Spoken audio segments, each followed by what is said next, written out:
सब संतन की आनंद अखिल ब्रह्मांड विनायक दयालु कृपालु राम सच्चिदानंद के गल मृदुल पाम चरणारविंदों में श्रद्धा प्रीति और भक्ति के साथ कोटि कोटि बार वंदन प्रणाम करते हुए परम श्रद्धालु प्रभु भक्तजन श्रद्धा वात्सल्यमयी शक्ति स्वरूपा भक्ति स्वरूपा मंत्र शक्ति परम पवित्र सद्गुरुदेव स्वामी जी श्री दुलैराम जी महाराज के 197वें निर्वाण दिवस,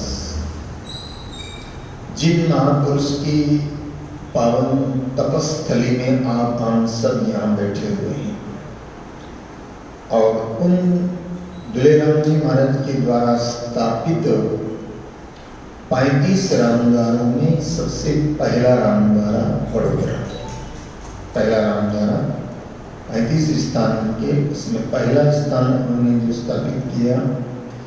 तो ऐसे स्वनाम धन्य स्वामी जी श्री दुलैराम जी महाराज, जिनको परम धाम की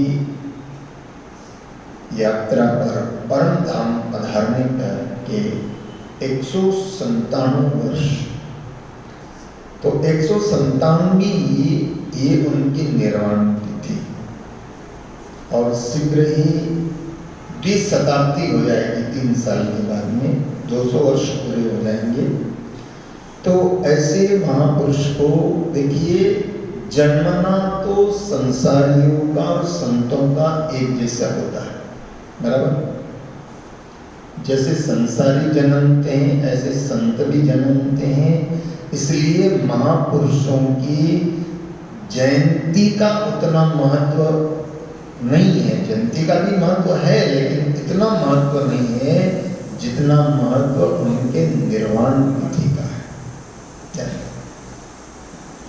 क्योंकि जन्मना तो संसारियों का संतों का एक जैसा ही होता है, लेकिन अब आप देखिए कि आपको आपके परदादा की पुण्यतिथि भी किसी किसी को याद होगा, किसी को तो याद भी नहीं होगा।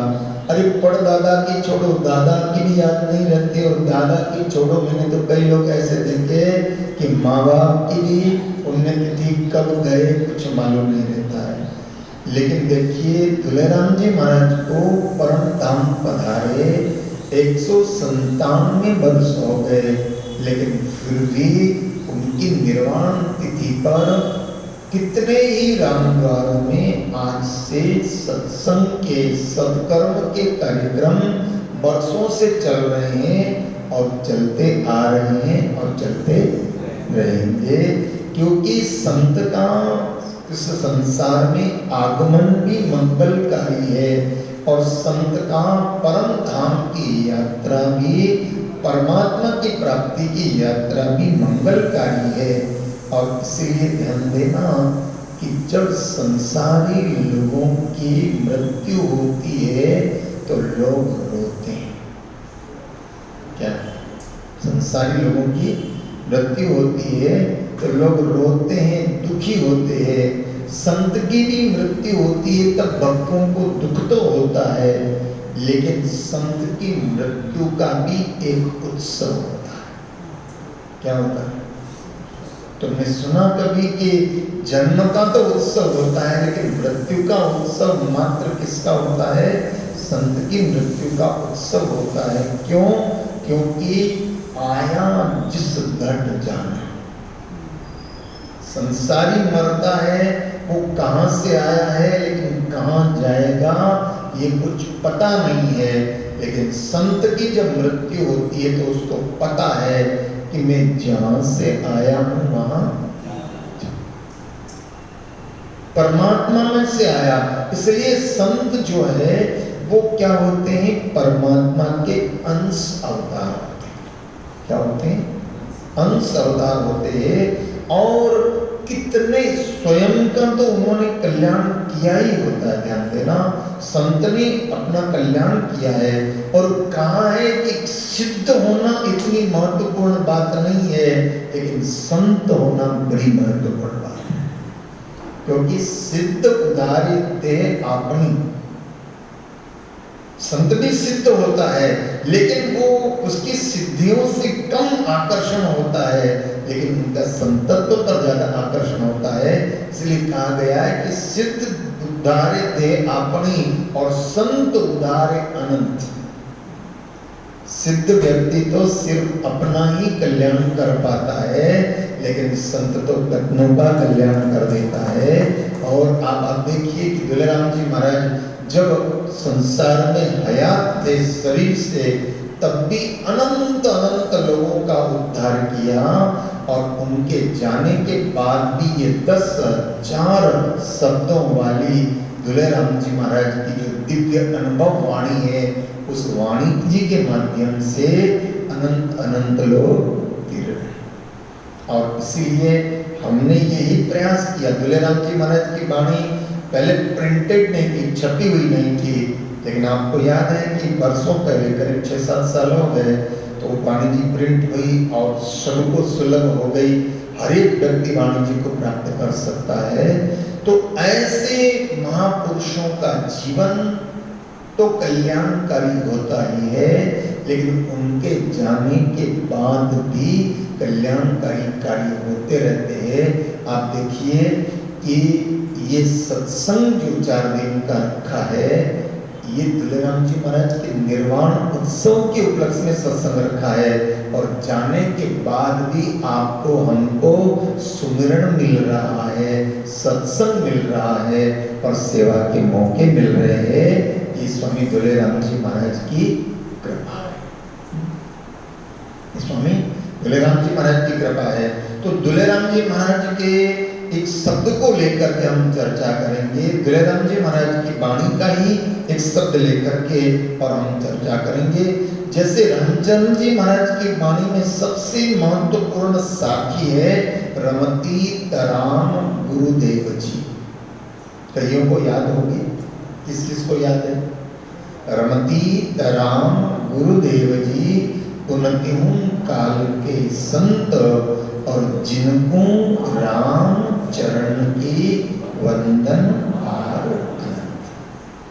कितना प्यारे सूत्र है जो सब में रम रहा है। कौन से राम को, कौन से राम को हम प्रणाम करते?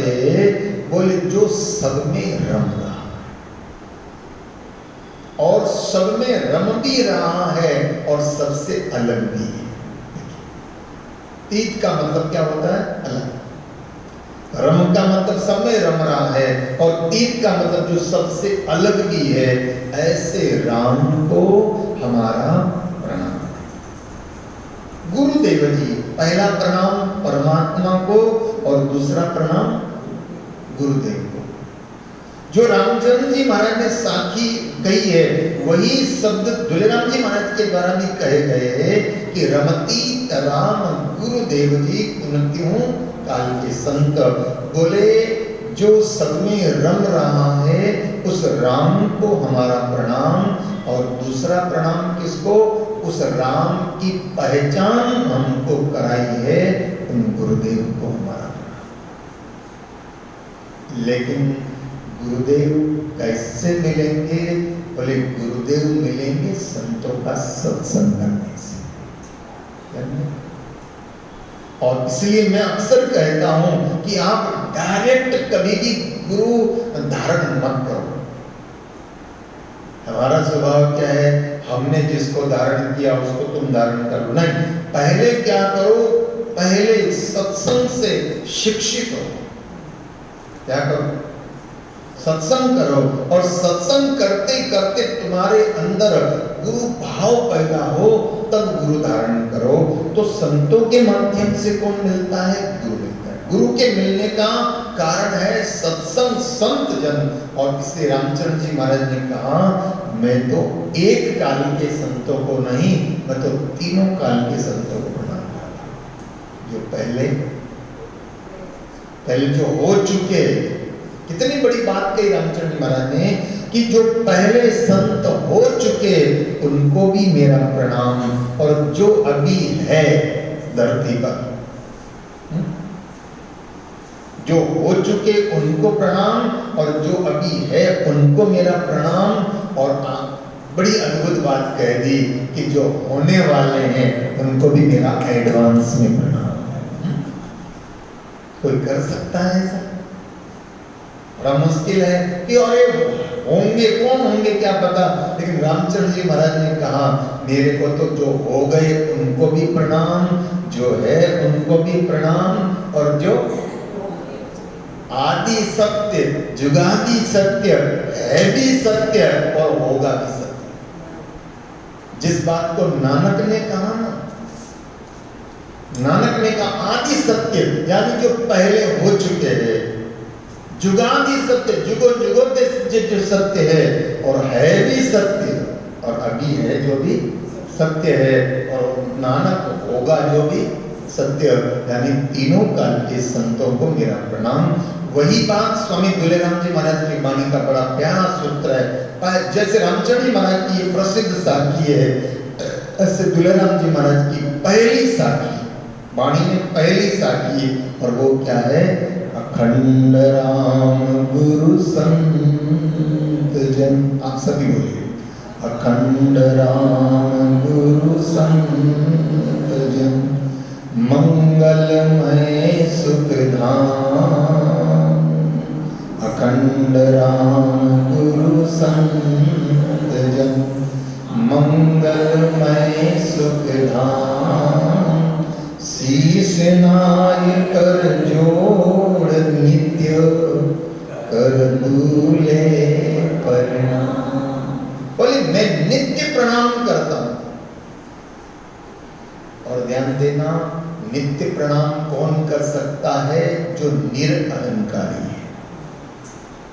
अहंकारी प्रणाम नहीं कर सकता, अहंकारी तो झुकता भी नहीं। हाँ?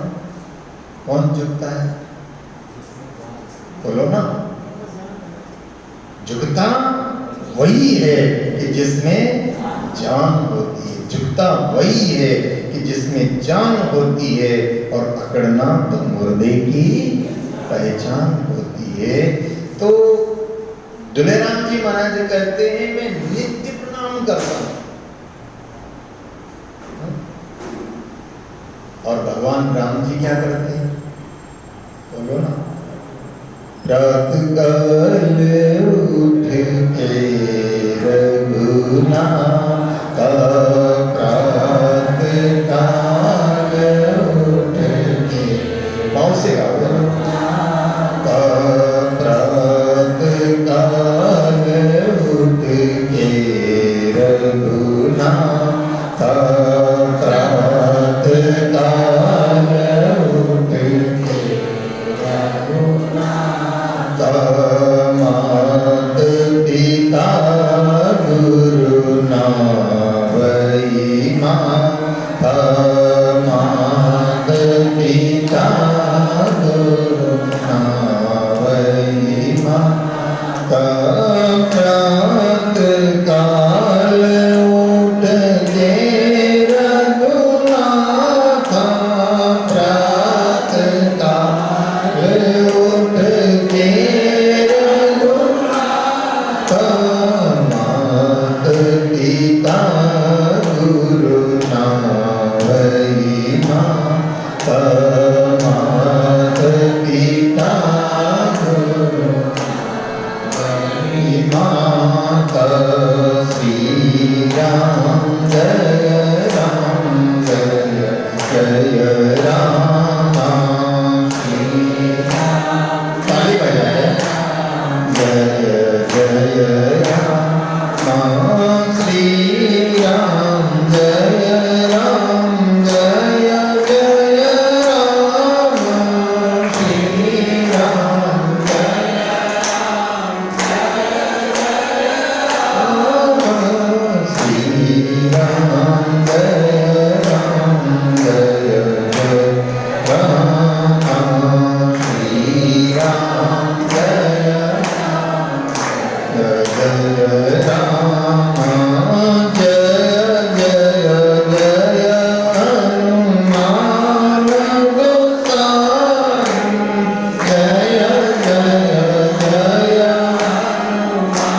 जब हम परमात्मा को रोज प्रणाम करते हैं, ध्यान देना, परमात्मा को रोज प्रणाम करते हैं, गुरु को रोज प्रणाम करते हैं और माता पिता को रोज प्रणाम करते हैं, तो बड़ा सुंदर बात दुलेराम जी महाराज की वाणी में एक जगह दुलेराम जी महाराज ने फरमाया है कि विनय किया से होए सुख। क्या प्यारे शब्द है, जरा ध्यान देना दुलेराम जी महाराज के, कि विनय किया से होए सुख और काहे सोच करो। विनय का मतलब बोलो ना, नमन। अपने पास में ही है विनय विद्यालय। तो विनय किया से होए सुख और काहे सोच करो। अगर तुम्हारे में झुकना आ गया तो तुम्हारे को सोच करने की जरूरत, क्योंकि तुम्हारा झुकना गुरु के चरणों में, तुम्हारा झुकना भगवान के चरणों में अगर हो गया तो तुम्हारा काम कोई बिगड़ ही नहीं। तो विनय किया ते होए सुख और काहे सोच करो और दुले राम निश्चिंत होए। तुमने अगर झुकना आ गया तो क्या कि दुले राम निश्चिंत होए और हरि का ध्यान धरो। दुले राम निश्चिंत होए और हरि का ध्यान धरो। विनय किया ते होए सुख और काहे सोच करो। दुलेराम जी महाराज का बड़ा प्यारा शब्द है कि विनय कियांते होए सुख और काहे सोच करो और दुले राम निश्चिंत होए हरि का ध्यान धरो। अरे तुम तो निश्चिंत रहो, राम जी से सटके, बोलो ना, राम जी से सटके और भजन करो। भूल गए क्या? याद है? किस किस को याद है? रात खड़ा कर। राम जी से सटके, सटके मतलब राम जी से अड़ के, बिल्कुल पास बैठ के या चरणों में बैठ के। सटके का मतलब पास, कि राम जी से सटके भजन करो भटके और काम कभी ना तुम्हारा अटके और जग देखे तुम्हारे खटके। खटके में समझते हो गुजराती लोगों? ठाठ। राम जी से सटके, बोलो जरा, राम जी से सटके भजन करो डट के, काम कभी ना अटके और जग देखे तुम्हारे खटके। तो दुलेराम जी महाराज ने कहा विनय किया सुख होए और काहे सोच करो और दुले राम निश्चिंत होए हरि का भजन करो, हरि का ध्यान करो। तो दुलेराम जी महाराज ने अपनी प्रथम साखी में क्या कहा है कि उस राम को मेरा नित्य प्रणाम है। कौन से राम को? जो अखंड है। क्या कहा? खंडित राम नहीं, अखंड राम है, अखंड राम। और ध्यान देना, राम अखंड है, ऐसे गुरु भी अखंड है। क्या? राम अखंड है, ऐसे गुरु भी अखंड है। और तीसरी बात कही, संत जन भी अखंड है। संतों का संग भी अखंड है, संतों का सत्संग भी अखंड है। तो अखंड राम, गुरु, संत जन, ये तीनों क्या है? बोले मंगलमय। क्या है? मंगलमय है। राम मंगलमय है, गुरु मंगलमय है और संतों का सत्संग मंगलमय है। अखंड राम गुरु संत जन मंगलमय सुख धाम और शीश नाय माता। शीश नाय मतलब शीश को झुका, शीश को झुका कर शीश नाय कर जोड़ नित्य। क्या नित्य का मतलब? हर दिन प्रणाम करो। राम को हर दिन प्रणाम करो, गुरु को हर दिन प्रणाम करो और संतों को हर दिन प्रणाम करो। अब जरा सोचो, तुमको कोई एक गिलास पानी पिलाता है, उसको भी तुम धन्यवाद कहते हो, तो भगवान ने तो हमें जीवन दिया है, उसको धन्यवाद क्यों नहीं करना चाहिए? और ऐसे कोरोना काल में भी हम सुरक्षित है तो भगवान का धन्यवाद करना चाहिए। बोलो ना, उसकी कृपा है। तो ऐसे अखंड राम गुरु संत जन मंगलमय, मंगलमय है, राम मंगलमय है, गुरु मंगलमय है और संत जन मंगलमय है। ऐसों को रोज नित्य का मतलब क्या होता है? रोज प्रणाम करो। तो ऐसे महापुरुषों का प्रादुर्भाव देखिए, जहां जिस परिवार के अंदर, समझना जरा, जिस परिवार के अंदर एक भी कोई नाम लिहारी संत पैदा हो जाए, बोलो, एक भी नाम लिहारी संत पैदा हो जाए जिस परिवार के अंदर, जिस कुल के अंदर, तो ऐसा कहते हैं कि उसकी 71 पीढ़ी वो कुल पवित्र हो जाए। जननी कुल पवित्र, जननी पवित्र, बोले वो कुल भी पवित्र हो गया, वो जननी, वो माँ भी पवित्र हो गई, वो पिता भी पवित्र हो गया, वो परिवार भी पवित्र हो गया। जिस परिवार के अंदर किसी एक संत का जन्म हो जाता है, क्योंकि वो खुद तो तिरता ही है लेकिन अनेकों को।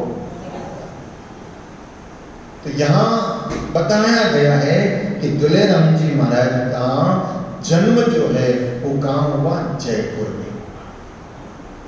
जयपुर राजस्थान की राजधानी जयपुर के अंदर हुआ। और देखो, दुलेराम जी महाराज के पिताजी का नाम था सुखदेव जी, यथा नाम जैसा नाम वैसे गुण। देखो, माता पिता के नाम का भी बड़ा फर्क पड़ता है, बच्चों के नाम का भी बड़ा फर्क पड़ता है। नाम भी ऐसे रखना चाहिए जिससे कि सुनकर बोलकर आनंद मिले। अब आजकल जो नाम रखते हैं, टिंटू, मिंटू, पिंटू, रिंकू, मिंकू, टिंकू, अगर किसी का भगवान के नाम पर नाम है तो नाम लेने से भी हमारी जबान पवित्र हो जाती है, हमारी जबान पवित्र हो जाती है। तो खंडेलवाल गोत्री, नाटानी गोत्र, खंडेलवाल वैश्य बनिए, उनमें नाटानी गोत्र के अंदर ये जो सुखदेव जी थे, और उनकी धर्म पत्नी का नाम है विष्णुकांता। उनकी धर्म पत्नी का नाम क्या? विष्णुकांता। विष्णुकांता किसका नाम है जानते हो? बोलो, किसका नाम है? लक्ष्मी का नाम विष्णुकांता। लक्ष्मी जी का जो नाम है ना, उनका एक नाम विष्णुकांत। कांता का, कांत का मतलब होता प्रिय। कांत का मतलब क्या होता है? प्रिय। यानी विष्णु भगवान की प्रिया कौन? माँ का नाम क्या है? विष्णुकांता, और पिता का नाम है सुखदेव जी। और ऐसे ये खंडेलवाल गोत्र में, और संत से भी है। देखो, अच्छी संतानों को पैदा करने के लिए भी उसके पहले अच्छा वातावरण होना चाहिए। एक संतान ऐसी होती है कि माँ बाप का नाम रोशन कर देती है, और एक संतान ऐसी होती है कि माँ बाप का नाम को मटिया मिल कर दे। तो ध्यान देना कि हमारे घर में अच्छी संतानें, तो उस संतानों के लिए क्या है? वातावरण बनाना पड़ता है। जरा समझना आप इस चीज को कि जैसे अगर अच्छे खेत में आपको अगर अच्छी फसल पैदा करना है, खेत में आपको अगर अच्छी फसल पैदा करना है तो अच्छा खेत को अच्छा तैयार किया जाएगा। बोलो, समझ में आ रहा ना? बोलो तो सही, आ रहा ना? खेत को तैयार किया जाएगा, उसको घास फूस सब हटाई जाएगी, फिर उसमें अच्छा गोबर डाला जाएगा, और फिर उसमें अच्छा बीज डाला जाएगा, और फिर जब वो फसल पैदा उत्पन्न होवे तो भी उसका ध्यान रखा जाएगा, कचरा ना आ जाए, घास फूस ना हो जाए, और टाइम पर उसको पानी देना। समझ में आ रही है ना? और समय पर उसका पानी दिया जाएगा, समय पर उसका ध्यान रखा जाएगा, तो उस खेत की फसल, बोलो ना, अच्छी होगी। ऐसे संतान जहां उत्पन्न होती है तो माता का जीवन भी भक्तिमय होना चाहिए। संतान उत्पन्न होती है तो पिता का जीवन भी भक्तिमय होगा। प्रहलाद चरित्र के माध्यम से आपने सुना ही होगा कि हिरण्यकश्यप भी नारायण नारायण करता हुआ फिर माता कयाधु ने गर्भ धारण किया तो प्रहलाद जैसा भक्त पैदा।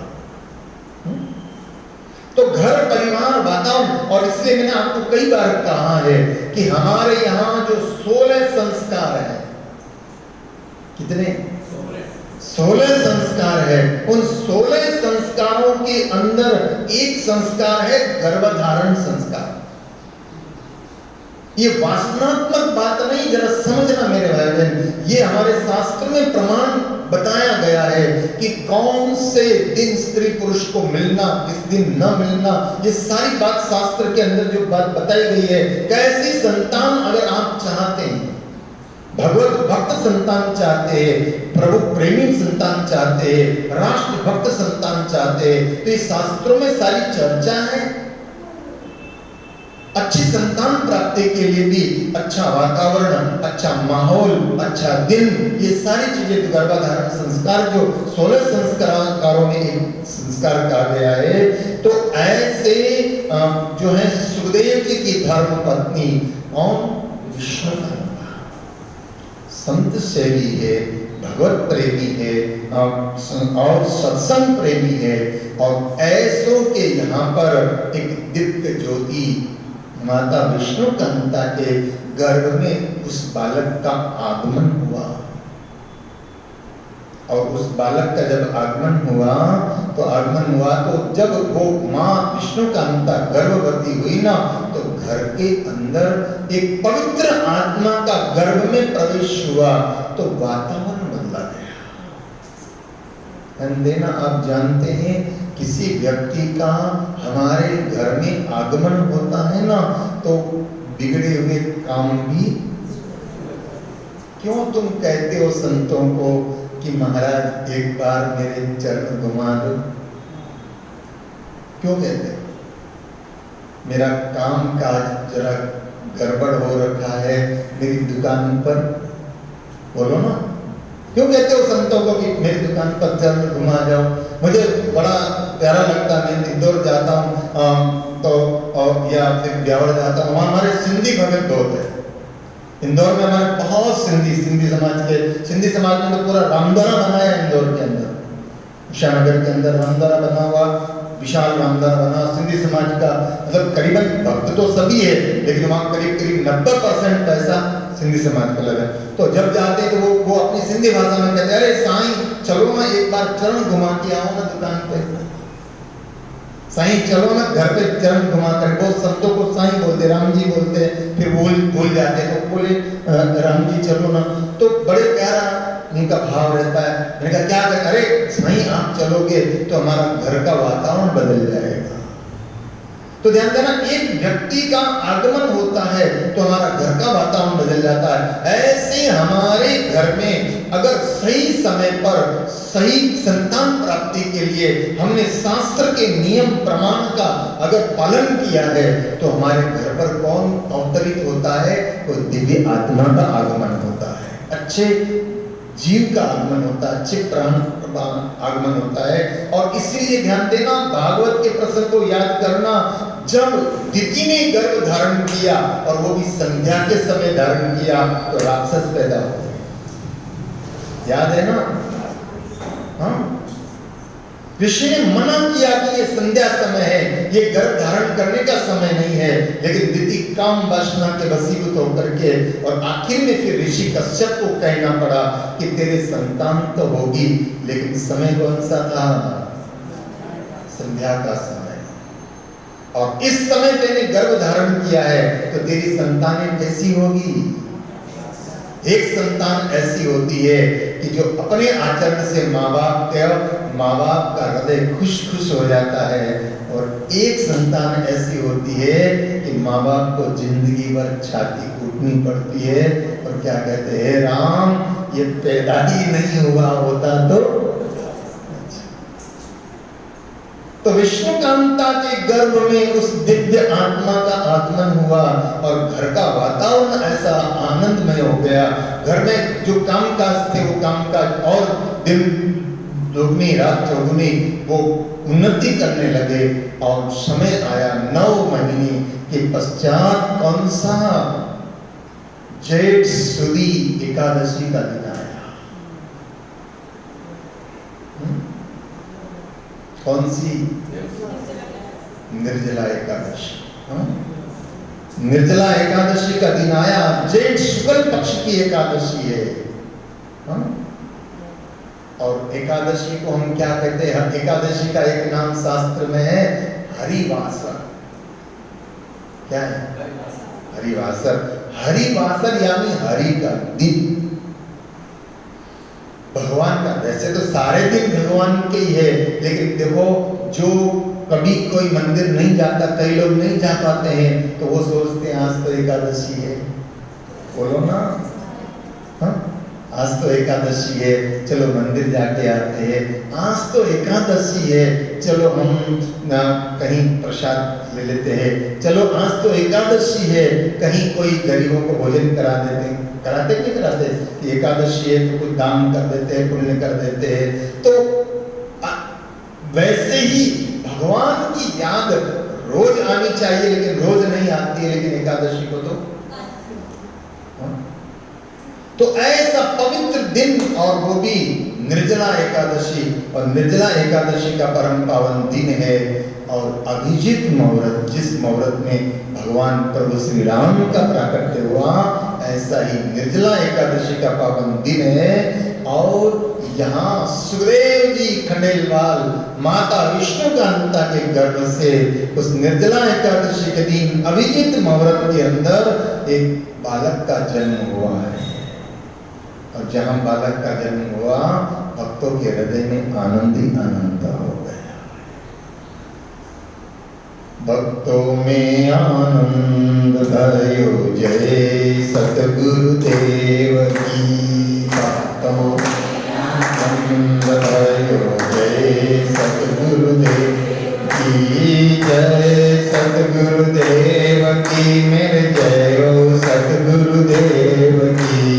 जय हो सतगुरुदेव की, मेरे जय हो सतगुरुदेव की। भक्तों में आनंद भयो, जय हो सतगुरुदेव की। भक्तों में आनंद भयो, जय हो सतगुरुदेव की। हाथी दीना, घोड़ा दीना, और दीनी पालकी। हाथी दीना, घोड़ा दीना, दीनी पालकी। भक्तों में आनंद भयो, जय हो सतगुरुदेव की। भक्तों में आनंद भयो, जय हो सतगुरुदेव की। जय हो सतगुरुदेव की, मेरे जय हो सतगुरुदेव की।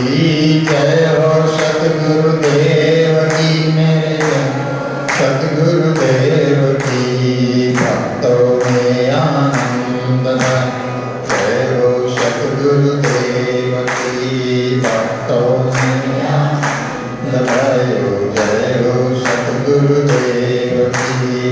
भक्तों में आनंद भयो, जय हो सतगुरुदेव की। भक्तों में आनंद भयो, जय हो सतगुरु। और माता विष्णुकांता जी को बड़ी खुशी हुई, किसी प्रकार की उनको संतान उत्पत्ति पर कोई पीड़ा भी न हुई, सहज में संतान उत्पत्ति हुई। और उस नाटानी परिवार, खंडेलवाल परिवार के अंदर आनंद उत्साह बढ़ता चला गया। समय पा करके और विद्वान ब्राह्मण आए, जन्म कुंडली उनकी बनाई गई। तो ब्राह्मणों ने कहा कि ये बालक ये बालक का भविष्य ये है कि ये बालक या तो कोई सम्राट होना चाहिए या कोई योगी होना चाहिए। ये ज्योतिषियों की बात ऐसी है कि ये अनुमान ही लगा सकते हैं, सच तो कुछ भी नहीं कह सकते, अनुमान। अब एक बात कह देते कि ये राजा बनेगा तो राजा बनेगा, क्या कह देते कि साधु बनेगा तो साधु बनेगा, अब कहते ये तो अब आप ध्यान देना, ज्योतिषियों ने जो बात कही वो कोई असत्य नहीं है, क्योंकि संत राजा तो सिर्फ राजा होता है, लेकिन संत क्या होता है? महाराजा होता है। हाँ? संत को क्या कहते हैं? हाँ, तो गुजराती बात जुदी से है, यही तो बड़ा रसोई करते हो ने पण महाराज जे रसोई करते हो એને પણ શું કહે? હા, પણ એને પણ મહારાજ કેવું જ જોઈએ ભાઈ, એ ખવડાવે છે ને, बोलो तो खरा। बाकी राजा नहीं, संत क्या होता है? इसलिए हमारे संप्रदाय में परंपरा है, जब महाराज पधारते हैं, हमारे आचार्य पधारते हैं, तो क्या बोलते हैं? राजन पति राजा महाराजा विराजने गणी कम। कहाँ साधु संतों के सामने राजा महाराजा कहाँ लगते हैं? अरे उनके सामने राजा महाराज भी आकर के नतमस्तक होते हैं। आप आगे आपको बताएंगे, भगवान ने चाहे अपना जो 4 दिन के सत्संग में धुलेराम जी महाराज का क्या क्या पावन चरित्र है कि उदयपुर के महाराणा कितनी बार आकर के और जिनके चरणों में प्रणाम किया। उदयपुर के महाराणा कितनी बार प्रार्थना की, महाराज उदयपुर पधारो, महाराज उदयपुर पधारो। रामचंद्र जी महाराज तो नहीं पधारे, रामचंद्र जी महाराज नहीं पधारे, 3 पीढ़ी के बाद में तीसरी पीढ़ी पर कौन पधारे? धुलेराम जी महाराज। धुलेराम जी महाराज पधारे 3 पीढ़ी के बाद। रामचंद्र जी महाराज ने तो मना ही कर दिया, रामचंद्र जी महाराज ने कह दिया राज द्वारे रामचंद्र 3 बाग से जाए, लेकिन धुलेराम जी महाराज इतने दयालु कि भाई 3 पीढ़ी से अर्जी लग रही है। इसलिए मेरे भाई बहन ध्यान देना, कभी निराश मत होना कि तुम किसी संत को कहो कि हमारे घर आओ, तो ना आए तो कभी न कभी तो एक दिन आएगा, कि वो नहीं आएगा तो कोई उस परंपरा का सद्गुरु आएगा। हाँ? तो आनंद उत्सव मनाया गया और इस प्रकार से उस ज्योतिष ने कहा कि या तो ये कोई सम्राट होना चाहिए या कोई योगी होना चाहिए, और आखिर के अंदर जो है उस बालक का नाम रखा गया दयानिधि। क्या नाम रखा? दयानिधि। निधि का मतलब समझते हो? खजाना। निधि का मतलब क्या है? खजाना। और ये जो दया का खजाना है वही दुलेराम जी है। दुलेराम जी महाराज का दरबार ऐसा है, उनकी कृपा ऐसी है कि इस दरबार में आकर के कोई खाली झोलियां सबकी भरती है। तो नाम रखा गया, ज्योतिषियों में क्या नाम रखा? दयानिधि। और दयानिधि नाम रखा गया। धीरे धीरे बालक बड़े होने लगे और बालक बड़ा हुआ तो कहावत है ना कि पूत का पग पालना में नजर आ गया। पूत का पग, तो वो तो अद्भुत आत्माएं थी, दिव्य आत्माएं थी, भक्तों के कल्याण के लिए उतर के आई थी। और फिर बड़े हुए, विद्यालय में पहुंचे, उनकी पढ़ाई लिखाई हुई, लेकिन वो यहाँ पढ़ाई लिखाई होने के बाद पिता के साथ उनके बिजनेस व्यापार में आदि में साथ देने लगे, लेकिन वो कोई बिजनेस करने नहीं आए थे, व्यापार करने नहीं आए थे। उनके जीवन का तो कुछ ध्येय कुछ और ही था। और कैसे दयानिधि के जीवन के अंदर वैराग्य का संचरण 2 बार हुआ, लेकिन दूसरी बार में तो फिर वो परम यात्रा पर चल पड़े, गुरु की शरणागति में चल पड़े। उस सब की चर्चा कल के सत्संग में आपके समझ करने का प्रयास करेंगे। बस जो पहली बार वैराग्य हुआ कि वो किसी को चिट्ठी लिख रहे थे, और चिट्ठी भी लिख रहे थे, तब किस संत ने आकर के चिट्ठी के विषय में उनको चर्चा की, वो चर्चा आपने पहली बार सुनी नहीं, इस बार सुन रहे हैं। तो वो पावन चर्चा कल के सत्संग में आपके समक्ष रखने का प्रयास करेंगे। समय का आप सभी लोग ध्यान रखेंगे, ठीक 8:15 बजे स्तुति सत्संग प्रारंभ हो जाएगा। कितनी बजे? 8:15 बजे, इसलिए टाइम का आप लोग ध्यान रखेंगे और कोरोना प्रोटोकॉल का ध्यान रखते हुए मास्क लगा करके सभी आए। जगह काफ़ी है अपने पास में, इसलिए आराम से बैठे, दूर दूर तक बैठे। और बस सत्संग के बाद में कोई कहीं जो है मूर्ति वगैरह यहाँ अपने मंदिर में शिव पूजा के लिए कोई स्पर्श प्रवेश न करे, दूर से प्रणाम करे, गांधी जी को प्रणाम करे, व्यासपीठ को प्रणाम करे। नजदीक आए जब मास्क लगा करके आए, इस बात का ध्यान रखिएगा। और दुलेराम जी महाराज का ये पावन चरित्र, पहली बार इतने वर्षों में थोड़ा थोड़ा तो कभी प्रसंग कहाँ होगा, लेकिन लगातार प्रसंग जो है ये आपको 4 दिनों में मिलेगा। एक मेरे मन में विचार आया कि 4 तारीख को रविवार को तो दुलेराम जी महाराज की तिथि है, लेकिन दूसरे एकादशी है दूसरे दिन, इसलिए एक दिन का सत्संग और बढ़ाएंगे। और एकादशी से पादरा में सत्संग है, लेकिन वहाँ शाम का समय है, इसलिए हम लोग सुबह का सत्संग बड़ौदा वालों को देंगे, ठीक है। तो बड़ौदा वालों को सुबह का सत्संग में 11 एकादशी है उस दिन, तो उस दिन का सत्संग करके फिर बाद में हम जाएंगे पादरा सत्संग है वहाँ 4 बजे से सारे कार्यक्रम, वहाँ भी 3 दिन का सत्संग विशेष कार्यक्रम वहाँ भी रखा है, वहाँ भी धावड़ी का दर्शन होगा पहली बार। तो 4 तारीख रविवार को दुलेराम जी महाराज की धावड़ी जी का दर्शन आपको सवेरे 7:30 के बाद में आप लोग कर पाएंगे और पूरे दिन भर आपको दर्शन करने का सौभाग्य तो मिलता रहेगा। भीड़भाड़ ना करें, आराम से आए, दिन भर आपको दर्शन का अवसर मिलेगा, इसकी बात का आप ध्यान रखेंगे। शाम को 7 बजे तक आरती होने के पहले तक धावड़ी जी के दर्शन आपको होंगे। दुलेराम जी महाराज के पावन चरित्र जो है वो कल और भी जो पावन चरित्र आएंगे, और दुलेराम जी महाराज के जीवन में फिर बड़ौदा पधारे, फिर श्योर पधारे, फिर जो है जहाँ जहाँ पधारे, इंदौर पधारे, तो जो भी उनके जीवन के अंदर सद्गुरु कृपा हुई और उनके द्वारा जो भक्तों पर कृपा हुई, उन सब की चर्चाएं इस 4 दिनों के सत्संग में करने का प्रयास करेंगे। आज के सत्संग को यहाँ विराम देते हुए आइए हमारे छोटे राम जी का एक छोटा सा भजन, आज मैंने नहीं गाया तो छोटे राम जी भजन गाएंगे, और उसके बाद में फिर हनुमान चालीसा, प्रसाद वितरण, ये सारा क्रम रहेगा। तो छोटे राम जी का एक भजन हो जाए, उसके बाद में फिर हनुमान चालीसा। बोली स्वामी जी श्री दुले राम जी महाराज की।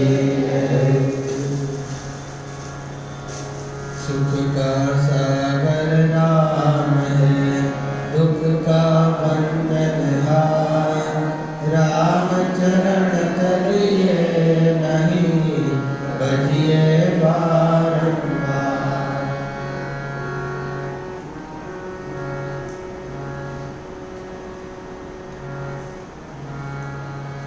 लिखन वाले तो के दयाल लिख दे, लिखन वाले तो के दयाल लिख दे, मेरे हृदय बीच सतगुरु जी का प्यार लिख दे, मेरे हृदय बीच सतगुरु जी का प्यार लिख दे।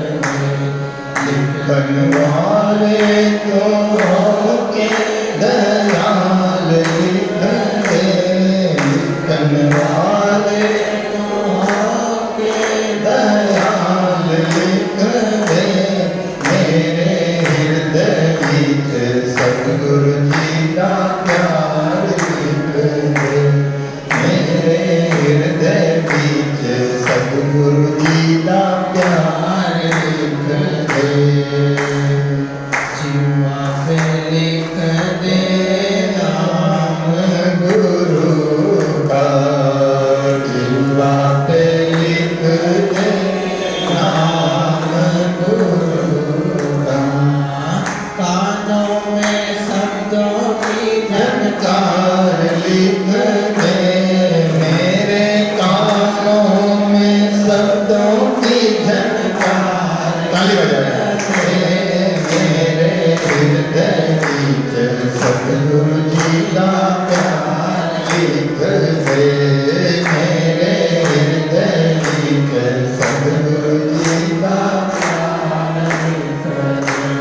लिखन वाले तुम के दयाल लिख दे, लिखन वाले तुम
दे ज्योति गुरु की। तन मन धन परिवार लिख दे मेरे तन मन धन परिवार लिख दे मेरे हृदय बीच सद्गुरु जी का प्यार लिख दे मेरे हृदय बीच सद्गुरु जी का प्यार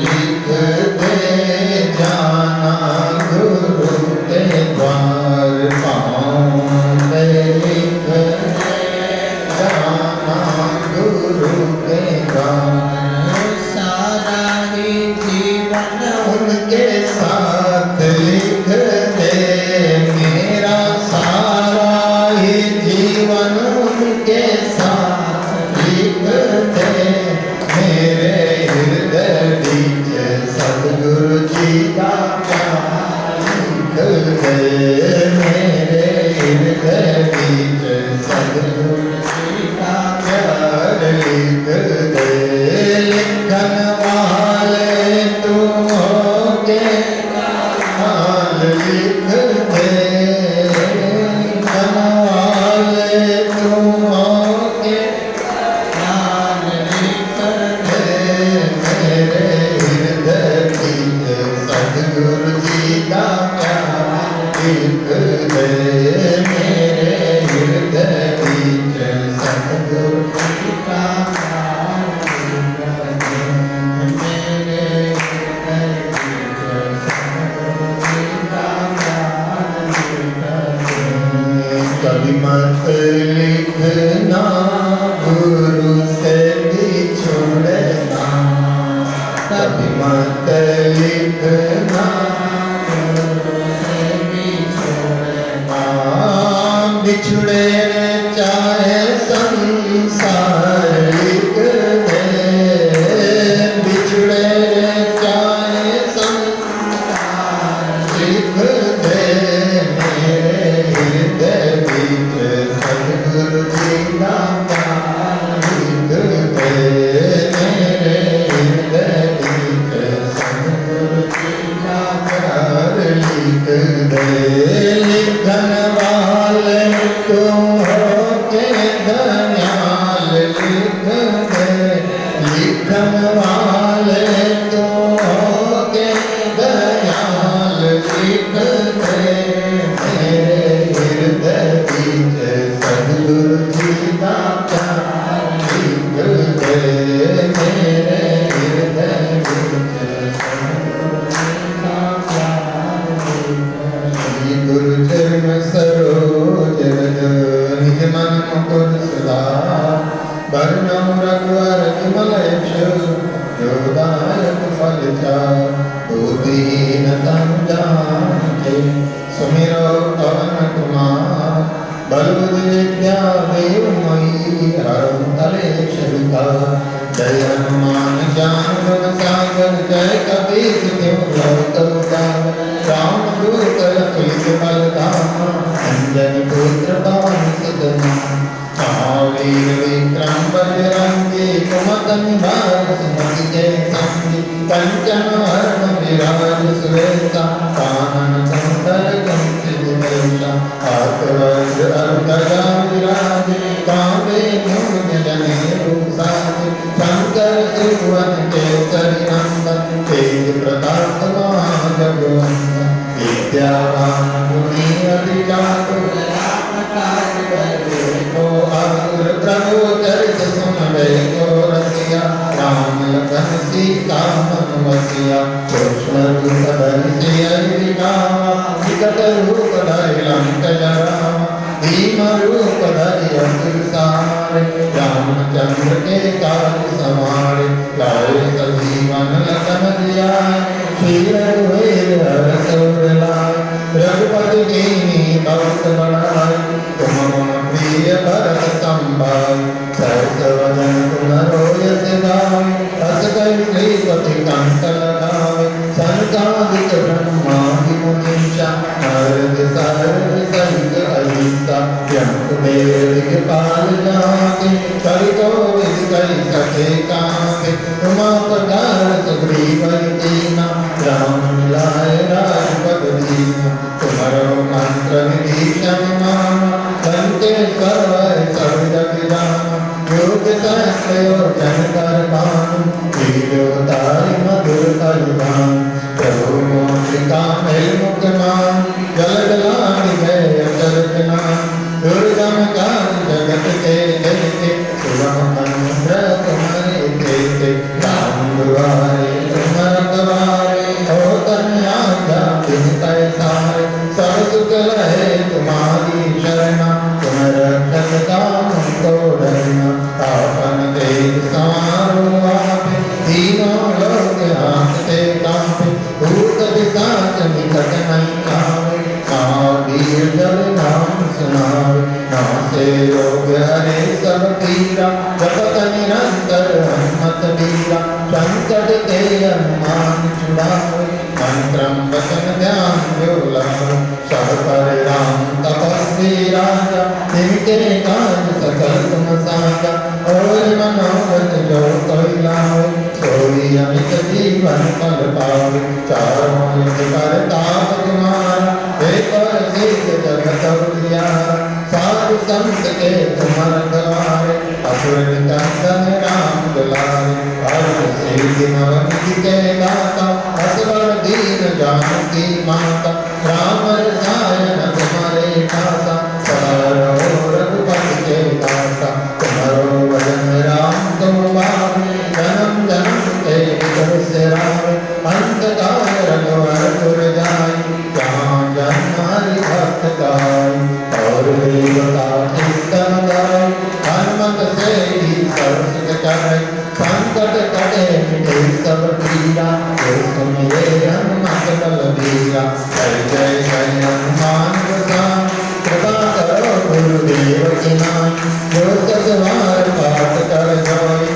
छूटे पंक्ति महासुत होई जोई हरि हनुमान चालीसा होय सिद्धि साखी गौरीसा तुलसीदास सदा हरिचेरा जय नाथ हृदय मेरा पवन तनय संकट हरण मंगल मूर्ति रूप राम लखन सीता सहित हृदय बसम सुरभूप सियावर रामचंद्र की जय पवन सुत हनुमान की जय उमापति महादेव की जय बोलो भाई सब संतन